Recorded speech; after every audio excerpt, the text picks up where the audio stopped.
Welcome to Sleepy Otaku Stories, where we explore the worlds of anime in calm, relaxing detail, perfect for listening as you unwind or drift to sleep. Tonight, we're stepping into Demon Slayer. As you listen, think about which scene stands out to you the most, or what story you'd like us to tell next. I'd love to hear your thoughts in the comments. And if you enjoy this peaceful journey, remember to like and subscribe so you can join me for the next chapter. In the quiet mountains of Taisho-era Japan, a young boy named Tanjiro Kamado lives with his mother and siblings. Tanjiro is known in the nearby village for his kindness, strong sense of responsibility, and sharp sense of smell, able to pick up scents others can't. Since his father passed away, Tanjiro has taken on the role of helping the family by selling charcoal in town. One cold winter morning, Tanjiro leaves for the village, promising his family he'll return by nightfall. But as the sun sets and snow begins to fall heavier, an elderly neighbor warns him not to travel at night. Demons are said to roam after dark. Tanjiro reluctantly stays the night at the neighbor's house, not knowing his decision has already sealed a terrible fate. At dawn, Tanjiro returns home, carrying fresh supplies. But something feels wrong. His sharp nose catches the heavy metallic scent of blood in the snow. Rushing forward, he finds a sight that freezes him in place. His entire family has been slaughtered. Among the still bodies, he finds his younger sister, Nezuko, barely alive but badly injured. Panicked, Tanjiro lifts her onto his back and races through the snow, determined to find help. But as they descend the mountain, Nezuko suddenly begins to growl. Her body trembles, her eyes change, and her teeth sharpen. She's transforming into a demon. Tanjiro, confused and terrified, pleads with her to remember him. Just then, a stranger appears, swift as the wind, Giyu Tomioka, a stoic swordsman wearing a checkered haori. He's a demon slayer, sworn to hunt and kill demons. Seeing Nezuko's state, Giyu moves to strike her down. Tanjiro drops to his knees begging for her life. He promises he will find a way to make her human again. At first, Giyu sees only a desperate boy and a dangerous demon. But then something remarkable happens. Nezuko, though transformed, steps in front of Tanjiro to protect him from Giyu's attack. This moment of defiance makes Giyu hesitate. Perhaps this demon is different. Giyu spares Nezuko's life, but warns Tanjiro that the path ahead will be dangerous. He tells Tanjiro to seek out a man named Sakonji Urokodaki, a former demon slayer, at the base of Mount Sagiri. With one last silent glance, Giyu vanishes into the snowy woods, leaving Tanjiro holding his sister's hand and a new purpose burning in his heart. With Giyu Tomioka's instructions clear in his mind, Tanjiro Kamado carries Nezuko down the snowy mountain, heading toward Mount Sagiri. The path is long and cold, but his resolve is unshaken. He will protect his sister no matter what. Along the way, they find shelter in a small farmer's hut. Tanjiro thanks the old man who lets them in, but that night, Nezuko hides in a basket to avoid the daylight. Tanjiro begins to understand that the sun now harms her, and he carefully makes plans to shield her during travel. By the time they reach the slopes of Mount Sagiri, the air feels heavier. Tanjiro can sense the danger before he sees it. Suddenly, a blur of movement appears in the trees. A demon, taller and more monstrous than Nezuko, with claws like knives and a hunger in its eyes. Tanjiro attacks with only his hatchet, but his strikes are clumsy. Still, he refuses to back down. Nezuko, even in her demon form, joins the fight, kicking the monster's head clean off in a single blow. To Tanjiro's horror, the demon's head begins to move and speak, its body still trying to attack. At that moment, an older man wearing a red Tengu mask and a patterned haori appears. Sakonji Urokodaki. With quick precision, he finishes the demon and turns his attention to Tanjiro. He is not impressed.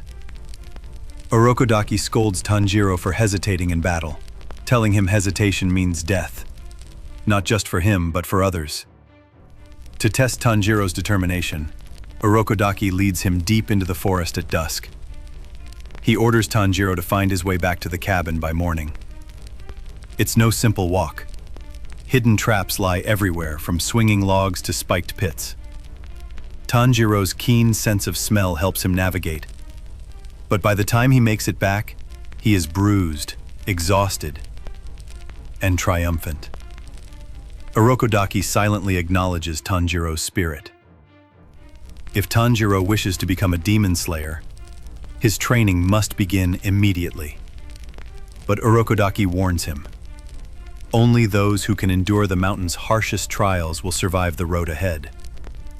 For the first time since the tragedy, Tanjiro feels a spark of hope. Under Urokodaki's guidance, he may one day have the power to protect Nezuko and destroy the one who cursed her. Life under Sakonji Urokodaki is not gentle. From the moment Tanjiro Kamado agrees to train, the mountain becomes his classroom and his enemy. Urokodaki teaches Tanjiro about demons, once human, now cursed with an insatiable hunger for flesh. Sunlight is their greatest weakness, and the Nichiren sword, forged from special ore, is the only weapon that can truly kill them. Tanjiro listens carefully, knowing that every detail could mean life or death. The days become a relentless routine.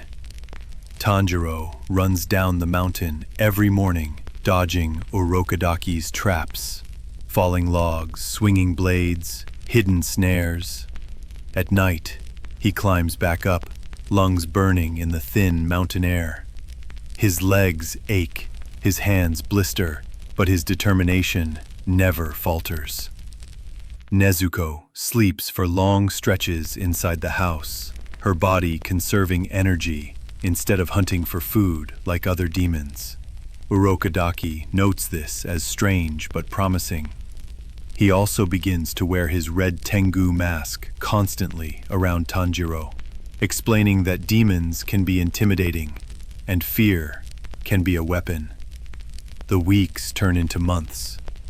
Urokodaki teaches Tanjiro swordsmanship, water breathing, a style passed down through generations of demon slayers.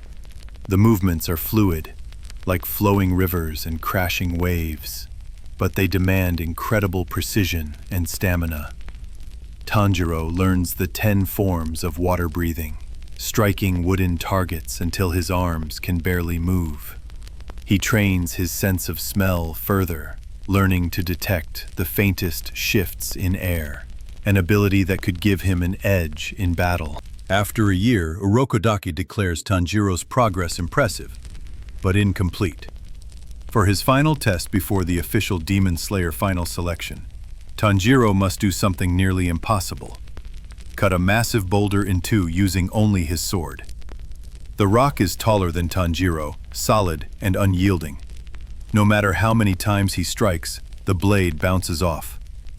Weeks pass, and frustration gnaws at him. One misty morning, as he trains alone, 2 strangers appear: a cheerful boy named Sabito with a fox mask, and a quiet girl named Makomo, also masked. They claim Urokodaki sent them to help. Sabito tests Tanjiro fiercely, overwhelming him in sparring matches. Makomo, gentler, corrects his form and teaches him the finer details of breathing. The months with them are grueling, but slowly, Tanjiro changes. His movements become sharper, his breathing steadier. Then, one fateful day, Sabito challenges him again. The battle is intense, every strike ringing across the mountain. In one perfect moment, Tanjiro sees an opening, draws in a deep breath, and slices clean through Sabito's mask. But when he turns, Sabito and Makomo are gone, like morning mist under the sun. Before him lies the great boulder, split neatly in two. Urokodaki stands nearby, silently watching.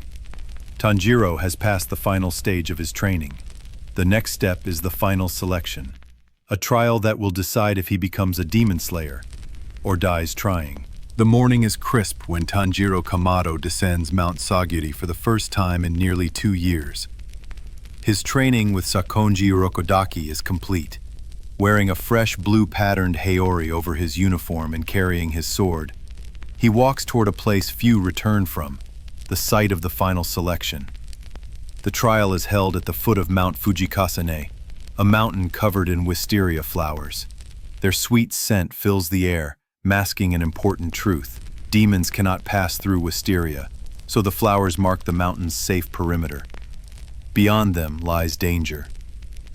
At the entrance, Tanjiro sees other candidates, each with their own determined or nervous expressions. 2 silent, eerie twins in matching ceremonial kimonos explain the rules. Survive 7 nights on the mountain. Defend yourself against the demons trapped inside. Only those who last until sunrise on the 7th day will pass. As soon as the candidates step beyond the wisteria line, the air changes. It's colder, darker. The smell of blood lingers faintly. Tanjiro grips his sword, focusing on his breathing. He soon encounters his first demon, a snarling figure with sharp claws. With the speed and precision drilled into him, Tanjiro uses water breathing, first form, water surface slash, severing the demon's head in one clean motion.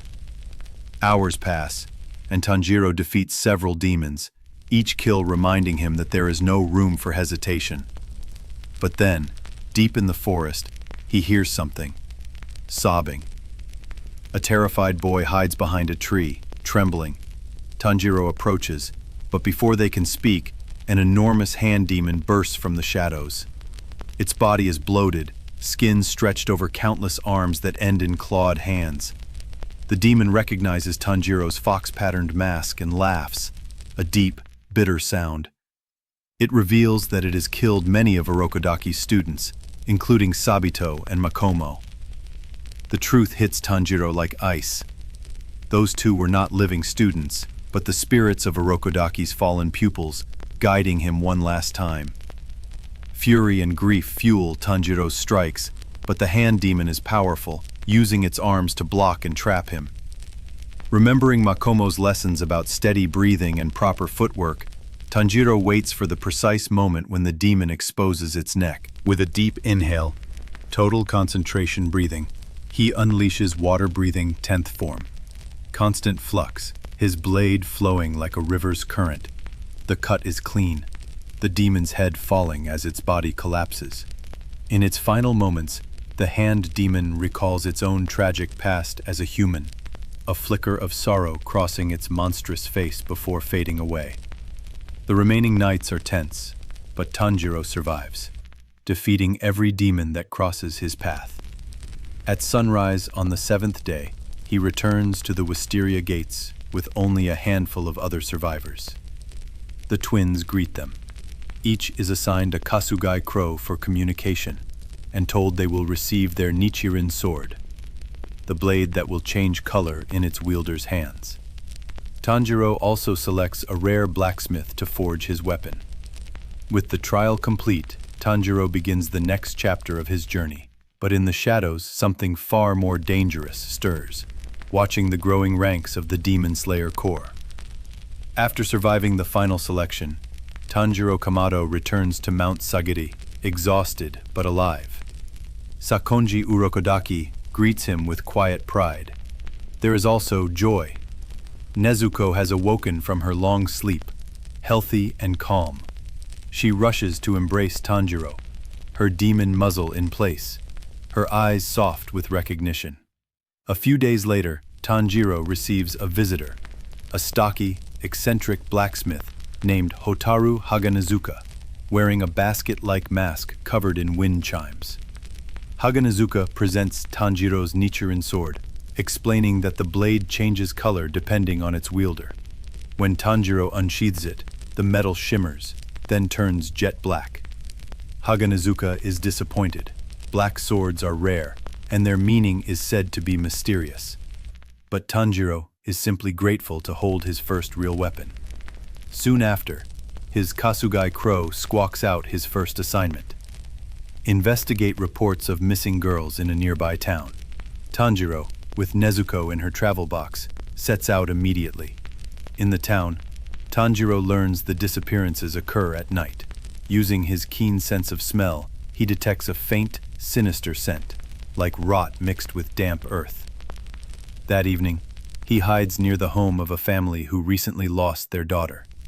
When the scent grows stronger, he sees a swamp demon emerge from the ground, its body able to split into multiple forms that swim through the earth like water. The demon seizes another girl and drags her into its murky, otherworldly swamp. Without hesitation, Tanjiro dives in after her. In the eerie underwater darkness, he battles the demon's split bodies, using water breathing to move fluidly in the confined space. With precision and determination, he severs their heads, rescuing the girl just in time. After the fight, the demon mutters about a man with unnaturally pale skin and red eyes. It's Master. The name is never spoken, but Tanjiro senses this is the one who turned Nezuko into a demon. The next mission comes quickly. Tanjiro travels to Asakusa, a bustling city filled with lights and noise. There, amidst the crowd, his nose catches the strongest, most hateful scent he has ever known. Following it, he sees a man in a sharp suit, walking with a woman and child. The man turns and Tanjiro's heart stops. His eyes are crimson, his skin pale. Muzan Kibutsuji, the king of demons. Without warning, Muzan pricks a nearby human with his fingernail, transforming them into a demon on the spot. Chaos erupts, and in the confusion, Muzan disappears into the night. It's here Tanjiro meets Tamayo and Yushiro, two demons who live peacefully, rejecting human blood. Tamayo, a kind doctor, offers hope. She may be able to turn Nezuko human again, but she needs two things: Nezuko's cooperation and samples of blood from demons who are close to Muzan in power, known as the 12 Kizuki. Tanjiro accepts without hesitation. His mission is no longer just about protecting Nezuko, it's about gathering the strength and allies to challenge Muzan himself. In the quiet of Tamayo's home, Tanjiro Kamado and Nezuko finally rest, believing they have a safe moment to breathe. Tamayo, with her soft voice and serene presence, discusses her plan for creating a cure for Nezuko's condition. She will need blood from powerful demons, 12 Kizuki, and Tanjiro agrees to help her gather it. Yushiro, ever protective of Tamayo, watches Tanjiro closely, still suspicious of him. But safety doesn't last long. Outside, the sound of something rolling, thud, thud, thud, grows closer. Suddenly, a wooden tamari ball smashes through the wall, splintering it to pieces. From the street, a woman with wild eyes and 6 arms grins, tossing tamari balls with impossible speed and power. This is Susumaru, a demon serving Muzan. Beside her stands Yaiba, a calm figure with closed eyes and 2 strange arrows embedded in his palms. Their orders are simple: kill Tanjiro, Nezuko, and anyone who helps them. Susumaru hurls her tamari balls like cannon fire, tearing through walls and nearly taking Tanjiro's head off. Yaiba's arrows twist the direction of objects or people mid-air, making every strike unpredictable. Tanjiro fights hard, using water-breathing forms to deflect and dodge, but the arrows force his body into unnatural movements, threatening to tear him apart. Meanwhile, Nezuko charges at Susumaru, her kicks growing stronger as her protective instincts awaken. She's fearless, even against a demon far older and more experienced. Inside the chaos, Tamayo uses a clever strategy. She releases her blood demon art, a fragrant spell that disrupts the minds of her enemies. Under its effect, Susumaru accidentally reveals that she is not truly one of the 12 Kizuki. Muzan lied to her. Enraged at the truth, she loses focus. Tanjiro seizes the moment. He fights Yaiba in a dizzying battle, forced to counter the invisible arrows with perfectly timed strikes. By reading the direction of their force through scent and instinct, he unleashes water breathing, 7th form, drop ripple thrust, severing Yaiba's head. But even headless, Yaiba's arrows try to crush Tanjiro, forcing him to endure brutal punishment before they finally fade. Nezuko and Tamayo's combined efforts take down Susumaru, who meets her end, cursing Muzan's name. The fight leaves the home in ruins, but the group survives. Tamayo assures Tanjiro that she can still begin her research with the blood samples taken from the fallen demons.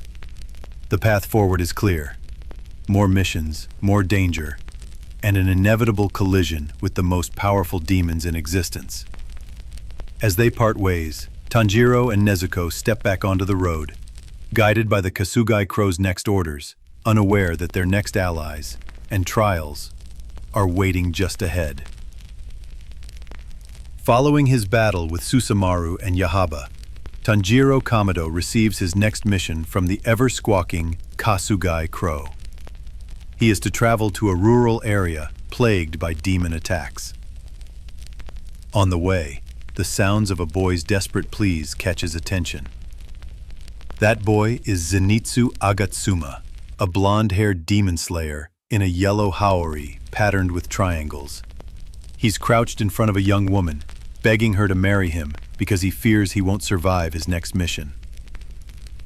Zenitsu is dramatic, loud, and terrified of demons.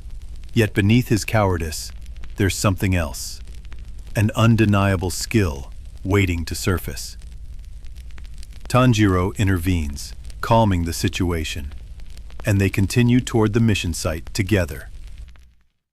Soon, they encounter two frightened children who explain that their brother was dragged into a strange mansion by a monster. From inside, they hear rhythmic drumming. As Tanjiro, Zenitsu, and the children approach, the heavy front doors creak open, and they are suddenly pulled inside. The mansion's rooms shift and spin with each beat of the drum, changing hallways and trapping them in a twisting labyrinth. In another corridor, a figure wearing a boar's head mask bursts onto the scene, charging forward with wild, reckless energy. This is Inosuke Hashira, another demon slayer. But unlike the disciplined warriors Tanjiro has met, Inosuke fights with beast-like instincts and dual serrated blades. His manner is brash and competitive, and he immediately challenges Tanjiro without even knowing who he is. The source of the mansion's chaos soon reveals itself. A Suzumi drum demon, a hulking creature with drums embedded in its body. Each drumbeat causes the mansion's rooms to twist, slam, or rotate. This demon was once part of the 12 Kizuki, but was cast aside, and now hides in the mansion with its strange prey. The battles split across the mansion's many shifting rooms. Zenitsu, terrified and shaking, ends up alone with one of the demon's smaller servants. As the demon lunges, Zenitsu faints from fear, but in his unconscious state, his training takes over. In one blindingly fast motion, he performs thunder-breathing first form, thunderclap and flash, cutting the demon down before collapsing again. Meanwhile, Tanjiro faces the Suzumi drum demon directly. His injuries from previous battles make movement painful, but he adapts, finding the rhythm between the drum beats and the shifting rooms. Using water breathing, 10th form, constant flux, he closes in, slicing through the demon's neck in a single decisive strike. After the fight, the mansion falls silent. Inosuke, Zenitsu, and Tanjiro regroup outside, each sizing the other up. Though their personalities clash, Zenitsu's fear, Inosuke's aggression, and Tanjiro's calm resolve, the beginnings of an unlikely friendship take root. The road ahead is uncertain, but for the first time, Tanjiro isn't traveling alone. With their uneasy new alliance formed, Tanjiro Kamado, Zenitsu Agatsuma, and Inosuke Hashira set off together on their next mission. Their destination, Mount Natagumo, where demon slayers have gone missing under mysterious circumstances. From the moment they arrive, the air feels heavy, thick with an unnatural stillness. A faint, sticky scent clings to the wind, spider webs. The deeper they go, the more disturbing the sight becomes. Demon slayers dangling from the trees, limp and pale, their bodies jerked around by invisible strings. The culprit reveals itself, a spider demon family, each member holding a twisted role. The mother of the family controls humans like puppets using her webs, forcing captured demon slayers to fight against each other until their bodies break. Tanjiro and Inosuke engage her, moving through the forest as the web strings tug and pull at them. Inosuke's wild instincts help him pinpoint the thread paths, while Tanjiro's water breathing cuts through them cleanly. As the battle escalates, Mother Demon, sensing her inevitable defeat, stops resisting. With a peaceful, almost relieved smile, she allows Tanjiro to end her life, whispering about a far more terrifying presence deeper in the mountain, her son, Rui. Elsewhere, Zenitsu, separated from the group, wanders into the forest and is attacked by the brother of the spider demon family, a grotesque hybrid with a spider's head and human limbs. Zenitsu is bitten, poisoned with venom that will slowly turn him into a spider-like creature. Terrified, he collapses, but in his unconscious state, his training takes over once again. He unleashes thunder breathing, first form, moving with impossible speed to sever his foe's head before succumbing to the poison's effects. Tanjiro and Inosuke, meanwhile, find themselves facing Father Spider Demon, a massive brute force monster. Their attacks seem to barely harm him, and Tanjiro is thrown into a raging river. Injured and disoriented, he presses forward, following the strongest scent he has ever encountered on the mountain. It leads him to Rui, the true terror of Mount Nadagumo, and a member of the Lower Moon 12 Kizuki. Rui is a small, pale boy with crimson eyes and the same intricate web threads as the others, but his are sharp enough to slice flesh and bone instantly. He claims Nezuko as his sister, demanding she sever her bond with Tanjiro and join his family. When Tanjiro refuses, Rui attacks with threads that glow in the moonlight, each laced with deadly precision. Even with his water-breathing forms, Tanjiro struggles, realizing Rui's strength far exceeds the demons he's faced before. Just as Rui's threads close in, Nezuko's dormant power awakens. Her blood ignites with a fiery blood demon art, exploding blood burning away Rui's webs and giving Tanjiro one final chance. Together, they unleash a breathtaking attack. Tanjiro blending his father's Hinokami Kagura, dance of the fire god, with Nezuko's flames. The strike appears to decapitate Rui, but Rui's cunning is revealed. He severed his own head moments before, escaping death. Exhausted and cornered, Tanjiro braces for the end, until Giyu Tomioka arrives, cutting through Rui's webs with effortless precision and ending the Lower Moon's life in a single graceful motion. In another part of the mountain, Shinobu Kocho, the insect Hashira, finds Zenitsu and administers her unique poison-based treatment, saving him from the spider venom. Her calm, smiling demeanor hides a sharp and calculating nature. As dawn breaks over Mount Nadagumo, the battle is won, but the victory comes with consequences. Tanjiro and Nezuko's unique bond has caught the attention of the Demon Slayer Corps' highest leaders. After the fierce battle on Mount Nadagumo, Tanjiro Kamado awakens to find himself in a strange place. The Butterfly Estate, home of Shinobu Kocho, the insect Hashira. His wounds are treated, and Nezuko is safe in her box. But before Tanjiro can rest, Kasugai crows summon him to headquarters. There, in a wide courtyard surrounded by towering pillars, Tanjiro meets the Hashira, the 9 most powerful swordsmen in the Demon Slayer Corps. Each Hashira radiates an overwhelming presence. Giyu Tomioka, the stoic water Hashira who once spared Nezuko. Shinobu Kocho, the graceful yet sharp-tongued insect Hashira. Kyojuro Rengoku, the boisterous flame Hashira with a blazing smile. Tengen Izui, the flamboyant sound Hashira, dripping with jewels. Mitsuri Kanroji, the cheerful love Hashira with a warm smile. Muichiro Tokito, the mist Hashira, lost in his own thoughts. Sanemi Shinazugawa, the hot-headed wind Hashira, bristling with hostility.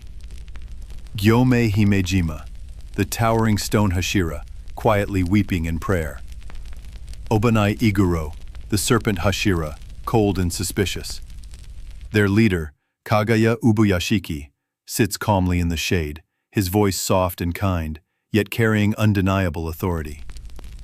The Hashira are furious when they learn Tanjiro travels with a demon. To prove her innocence, Sanemi Shinazugawa violently provokes Nezuko, slashing his arm and taunting her with the scent of fresh blood. All eyes watch to see if she attacks. Inside her box, Nezuko trembles. But instead of lunging for Sanemi, she turns her head away in disgust. This silent act convinces Kagaya that Nezuko's self-control is genuine. With Giyu and Urokodaki's written pledge guaranteeing she will never harm a human, Kagaya rules that Tanjiro and Nezuko may continue working as demon slayers together.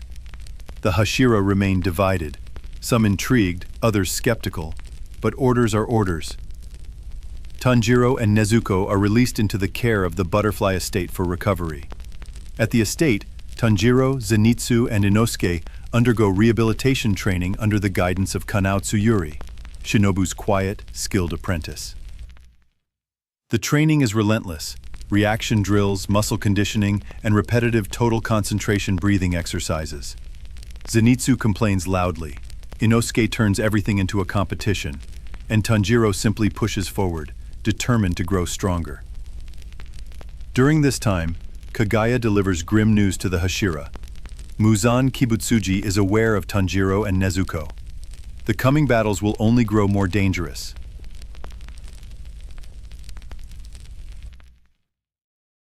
One evening, as the sun sets over the Butterfly Estate, the crows deliver a new mission, an assignment that will send Tanjiro and his friends on a journey toward one of the most pivotal arcs of their lives.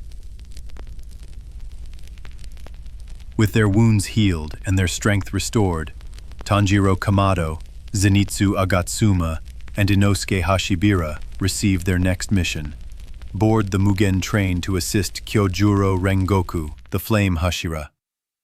The train has been the site of over 40 mysterious disappearances, and suspicion points to a powerful demon. On the platform, they find Rengoku already seated, his booming voice and blazing smile filling the air. His confidence is infectious. Inosuke immediately declares him a worthy rival. Zenitsu is awestruck, and Tanjiro feels a deep respect for his unshakable presence. Once the train departs, the demon reveals itself. Enmu, a member of the Lower Moon 12 Kizuki. Enmu's blood demon art allows him to plunge victims into deep, blissful dreams, where they experience their deepest desires. While asleep, their spiritual core can be destroyed, leaving them empty husks. Tanjiro dreams of his family alive again, living in peace in the snowy mountains. It's warm, beautiful, and heartbreakingly unreal. Realizing the truth, he forces himself awake by taking the unthinkable step, ending his own life in the dream to return to reality. Meanwhile, Rengoku's dream is a memory of his family, his ailing father, his loving mother, and his younger brother Senjuro. Even within the dream, his mother's voice reminds him of his duty: to protect the weak and live with honor. Waking, the group discovers that Enmu has fused himself with the entire train, turning its carriages into his body. Passengers are wrapped in flesh-like tendrils, their lives in danger. Rengoku races through the train, protecting civilians with unmatched speed. Tanjiro and Inosuke work together to find and slice Enmu's true neck, ending the demon's control and freeing the passengers. The victory feels secure, until a crushing presence steps onto the tracks. From the darkness emerges Akaza, the Upper Moon 3, his power radiating like a storm. Akaza offers Rengoku the chance to become a demon, promising him infinite strength and life. Rengoku refuses without hesitation, his voice unwavering.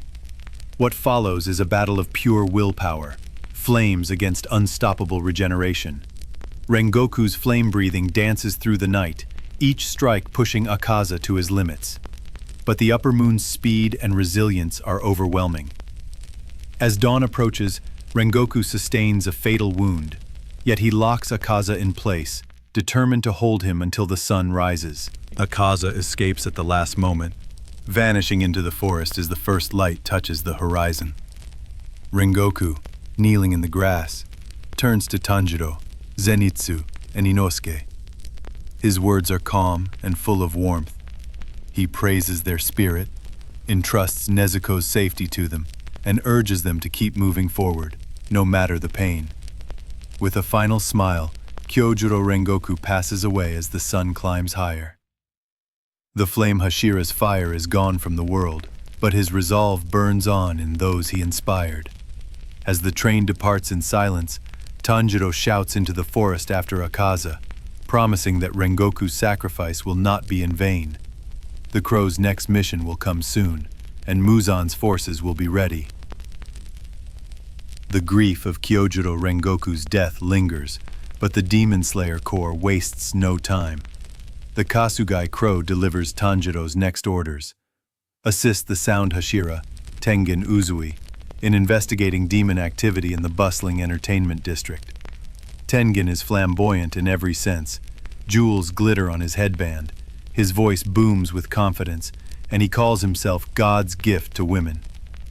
He is accompanied by 3 wives, Suma, Makio, and Hinatsuru, all kunoichi who have gone undercover in the district's houses to search for a dangerous demon. Recently, contact with them has been lost. To infiltrate, Tengen disguises Tanjiro, Zenitsu, and Inosuke as girls and places them in different houses.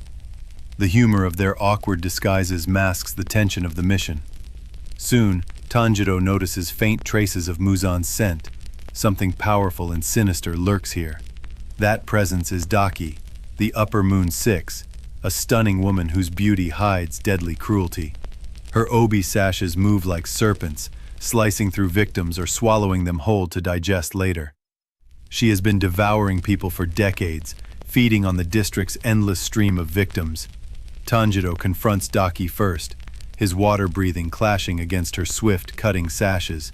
Nezuko joins the fight, awakening a new stage of her powers. Her body regenerates instantly, and her blood demon art burns with even greater intensity. In a moment of rage, Nezuko loses control, forcing Tanjiro to calm her before she harms innocents. The battle takes a shocking turn when it's revealed Daki isn't alone.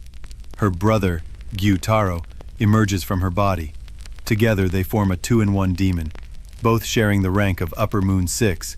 Gyutaro is twisted and mocking, wielding poison sickles that move with terrifying speed. Tengen Uzui joins the fray, his sound breathing exploding like fireworks against Gyutaro's strikes.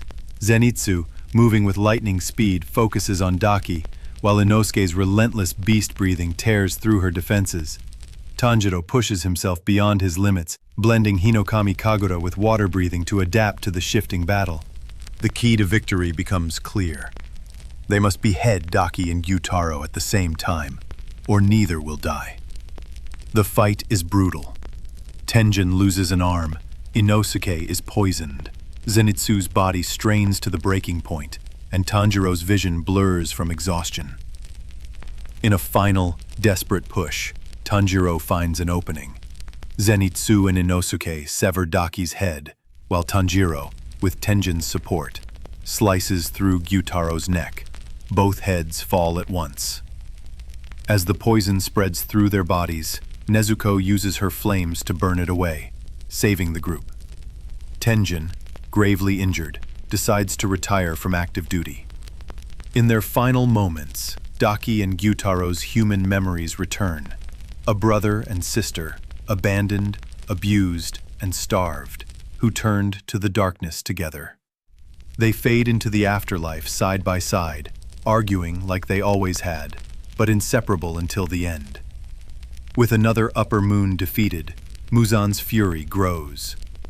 For Tanjiro and his friends, this victory proves they can stand against even the highest-ranked demons. but the battles ahead will only be deadlier. After the fierce battle in the entertainment district, Tanjiro Kamado awakens weeks later to discover his Nichiren sword badly damaged. His Kasugai Crow sends him on a rare assignment to the Swordsmith Village, a hidden settlement where the Corps' master blacksmiths work in secret. The location is kept secret, even from most demon slayers, and Tanjiro's journey there is long and guarded. Upon arrival, he meets Techin Tekshikawahara, the village chief, and learns that his usual swordsmith, Hotaru Haganazuka, has gone missing in frustration over Tanjiro breaking another blade. The village is peaceful, with hot springs and beautiful scenery, but Tanjiro quickly senses trouble. It's here he encounters two Hashira, Muichiro Tokito, the aloof mist Hashira whose detached demeanor hides incredible skill, and Mitsuri Kanroji, the warm and cheerful love Hashira with unmatched strength and flexibility. He also reunites with Genya Shinazugawa, Sanemi's younger brother, whose abrasive personality masks a secret. He can consume demon flesh to gain their powers. The peace shatters when two Upper Moon demons, Hantengu, Upper Moon 4, and Gyoko, Upper Moon 5, launch a surprise attack on the village. Hantengu's unique ability causes him to split into multiple emotional clones, each with its own weapon and fighting style. Gyoko, grotesque and fish-like, manipulates deadly pottery to trap and kill his enemies. Tanjiro, Nezuko, and Genya face the multiplying forms of Hantengu, their combined strength barely keeping up as each clone proves as deadly as the last. Meanwhile, Muichiro is trapped inside one of Gyoko's water prisons, struggling to break free as the demon massacres swordsmiths. In the chaos, Mitsuri arrives in a flash of pink and green, her whip-like sword dancing through the battlefield as she defends the villagers with her love-breathing. Tanjiro and Genya focus on tracking down Hantengu's true body, hidden among the clones. Muichiro's arc takes a dramatic turn. Breaking free from Gyoko's prison, he unlocks memories of his tragic past and his true strength as a mist Hashira.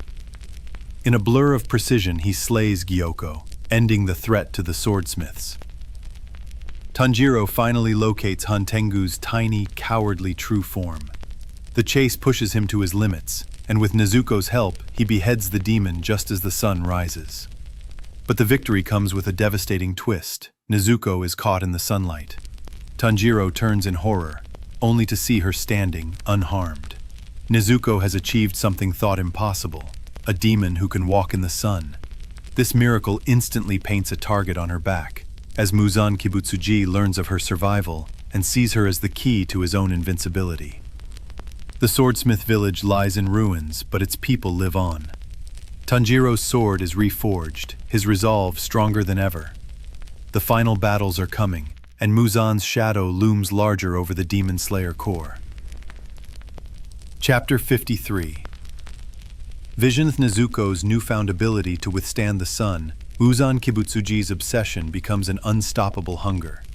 For centuries, he has sought the power to walk in daylight, and now Nezuko is the only being in existence who holds that secret. The Demon Slayer Corps knows this makes her Muzan's ultimate target. Kagaya Ubuyashiki, the frail and soft-spoken leader of the Corps, calls the Hashira together.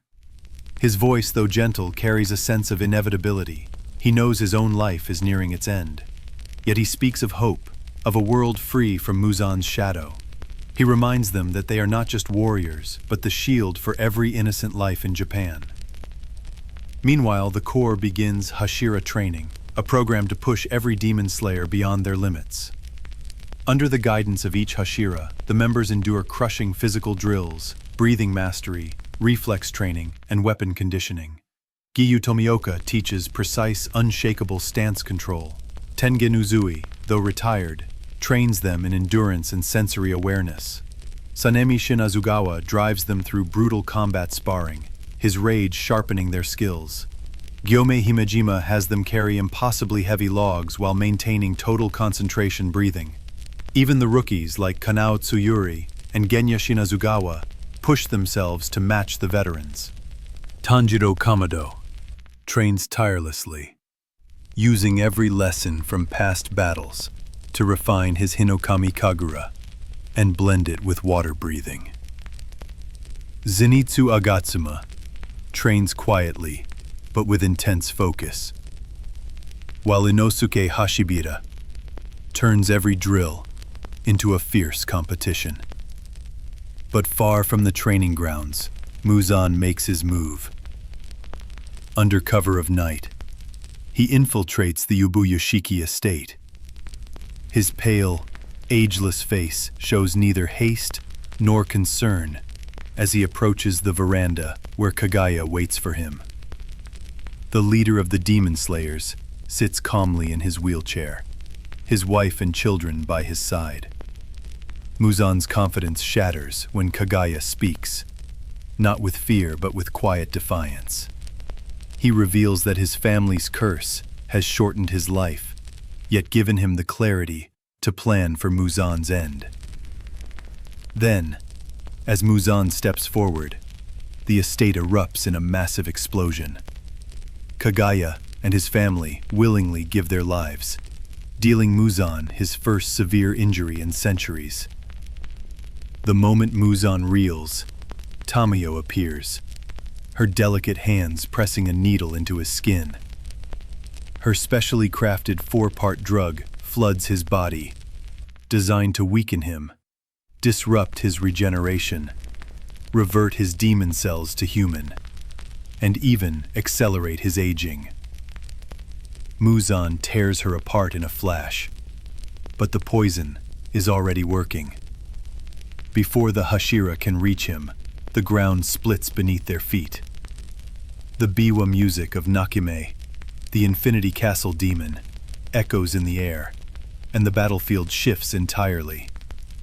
The Demon Slayer core is dragged into Muzan's lair, an endless, shifting labyrinth of wooden halls and sliding walls. The final war has begun. The moment Tanjiro Kamado regains his footing inside the Infinity Castle, the world around him feels unstable.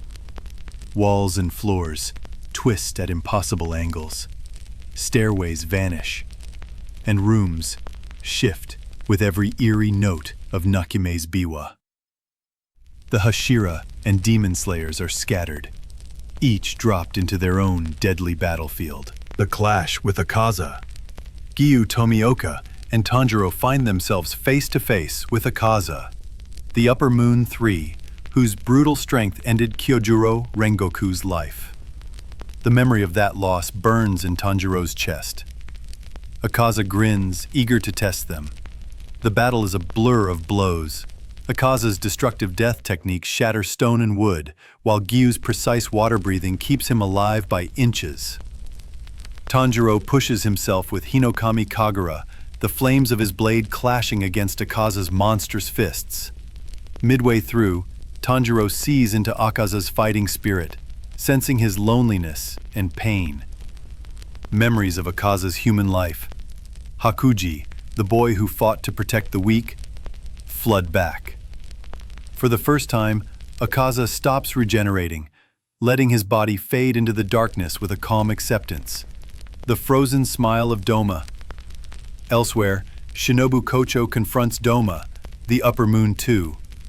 Her smile is as serene as ever, but behind it is a plan forged in grief. Doma murdered her sister Kanai years ago. Shinobu's strikes are too weak to decapitate him, but she fills her body with deadly poison, using herself as a living weapon. Doma fatally wounds her, unaware of the trap. As her life slips away, Kanao Tsuyuri and Inosuke Hashibira burst in. The poison begins to overwhelm Doma's regeneration, and the two finish him, cutting through the Upper Moon with a vengeance. As Doma's body crumbles, Shinobu's spirit appears beside her sisters in the afterlife, her promise fulfilled. The moon-breathing monster. In another hall, the Wind Hashira Sanemi Shinazugawa, Stone Hashira, Gyome Himejima, Muichiro Tokido, and Genya Shinazugawa face Kokushibo, the Upper Moon 1, and Sanemi's ancestor. Kokushibo's moon breathing creates crescent slashes that can cut at any distance, overwhelming even the Hashira. Muichiro and Genya fight with reckless bravery, but Kokushibo's swordsmanship and demon abilities are unmatched. Genya uses his ability to absorb demon flesh to support the fight, while Muichiro creates an opening for Gyomei and Sanemi. The cost is unbearable. Muichiro and Genya fall in battle, their lives spent to weaken Kokushibo enough for the others to kill him. Sanemi and Gyomei stand over their bodies, grief mixing with the rage that drives them forward. The fall of Nakime. While the battles rage, Yushiro turns the tide against Nakime, seizing control of her vision and disrupting her Biwa's control over the castle. The shifting rooms slow, giving the demon slayers a chance to regroup. But there is no time to mourn. Muzan, Kibutsuji has entered the fray.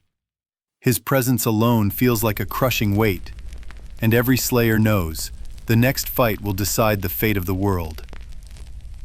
The Infinity Castle collapses around them as Muzan emerges, his pale skin glowing in the dim light, his crimson eyes cold and fixed on Tanjiro. The Hashira gather, battered and bloodied from their battles, but their resolve hardens. Muzan strikes without hesitation, his whip-like tendrils tearing through walls and stone, sending shock waves that rattle the air.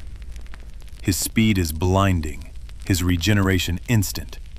Every wound the Hashira lands sealing almost as quickly as it opens. Gyomei's massive chain and axe slam against Muzan's limbs. Sanemi darts in with slashing strikes, and Giyu moves like water to intercept blows aimed at Tanjiro.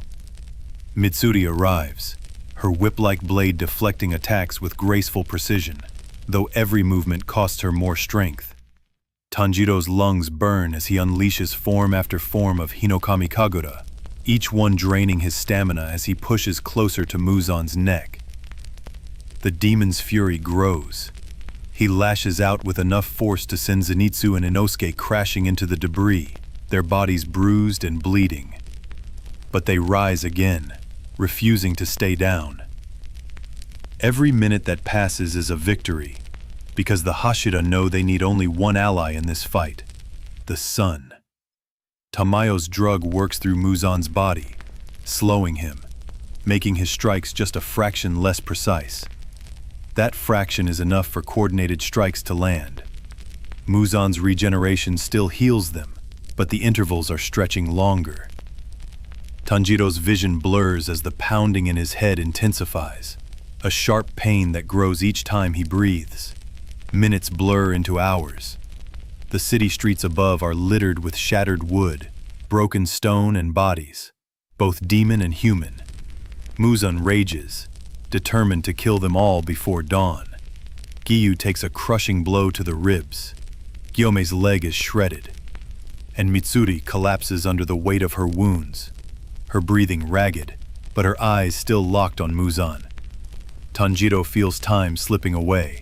Every instinct screams to stop, to rest, but the faces of his family, his friends, and Rengoku burn in his mind. He surges forward again, flame and steel meeting the unyielding flesh of the Demon King. Somewhere far above, the first faint hints of light begin to touch the sky. Muzan senses the shift in the air, the subtle change in the night that signals the approach of dawn.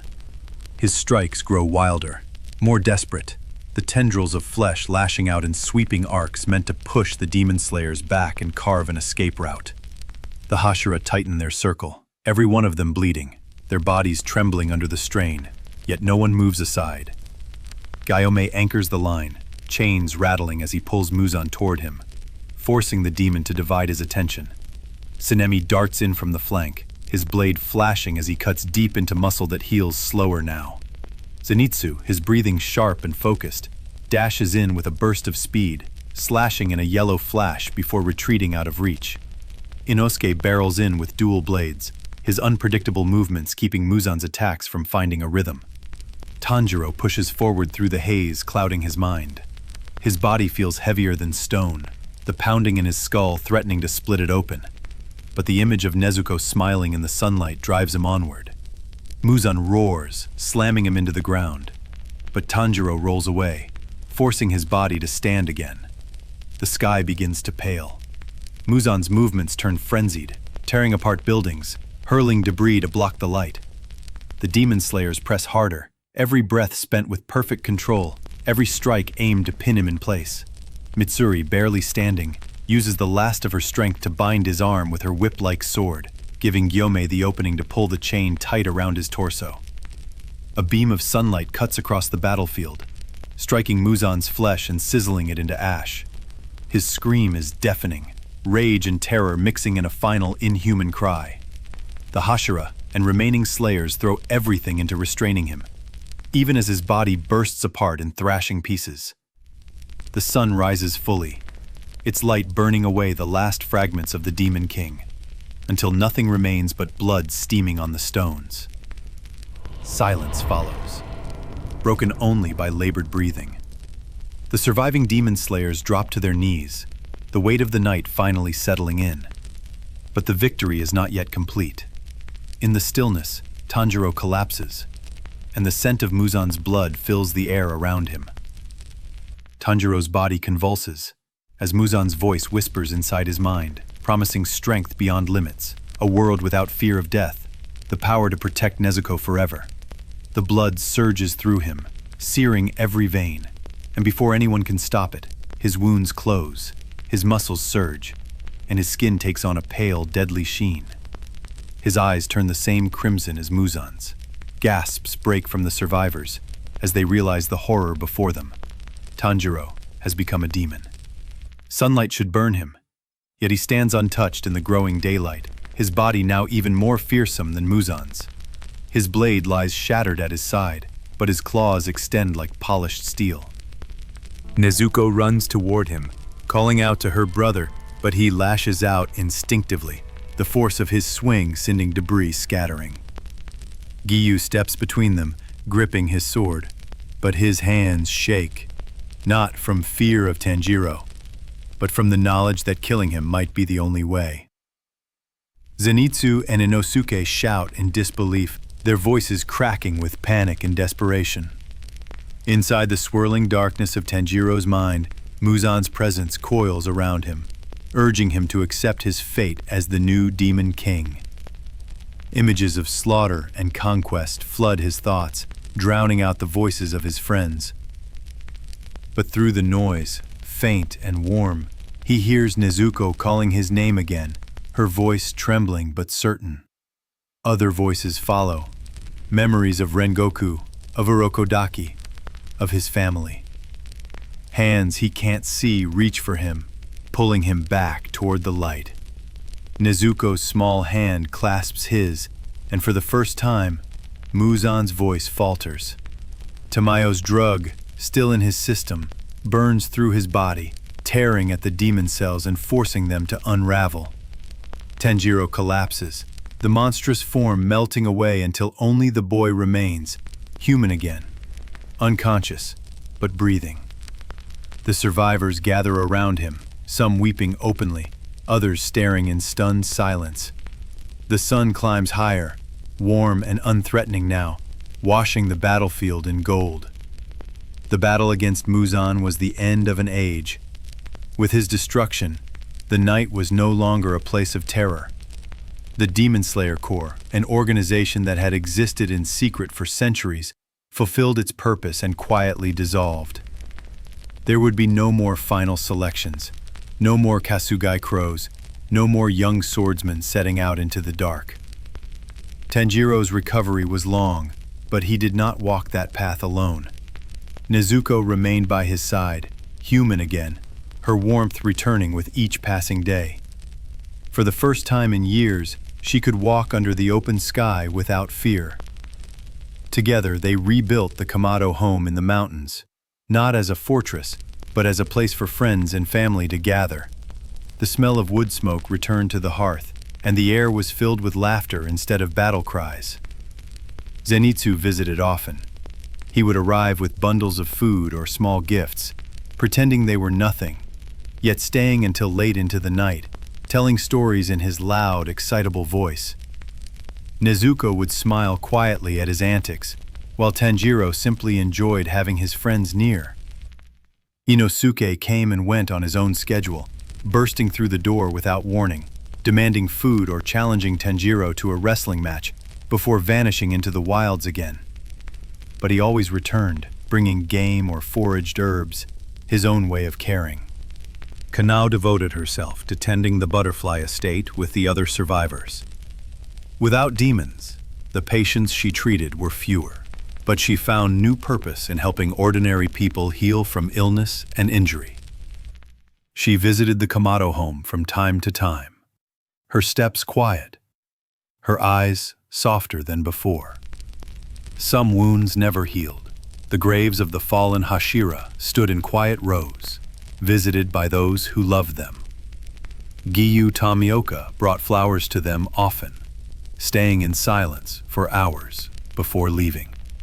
Mitsuri Kanroji and Obanai Iguro rested side by side, their sacrifice remembered together.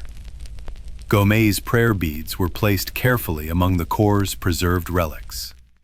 Sanemi visited Genya's grave with offerings of food, the gesture quiet but deeply personal. Shinobu's memory lived in the smiles of the people she had inspired and the gentle strength she passed on to her students.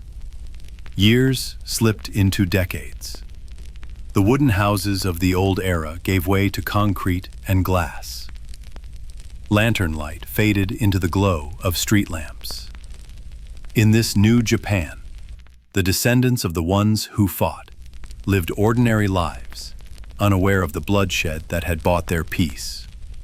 A boy with kind eyes helps his younger sister carry groceries through a busy street. Across the way, a young man with untamed hair laughs loudly, while a quiet girl trails behind, her gaze watchful but warm. They do not know the names Tanjiro, Nezuko, Zenitsu, or Inosuke, but the threads of their spirits are woven through their lives. The story of the demon slayers drifts into legend. Faded ink on fragile pages, whispered tales told by elders who are not sure whether they are speaking truth or myth.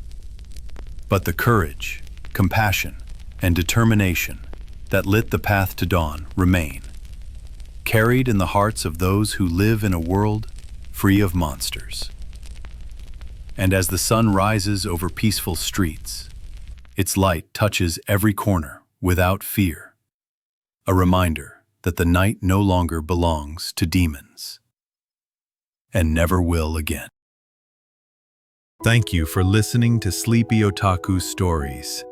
If you enjoyed tonight's chapter, please give it a like so more anime fans can find it.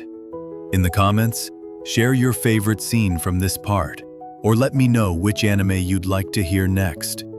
And don't forget to subscribe so you'll always know when a new story is ready. Until next time, rest well and good night.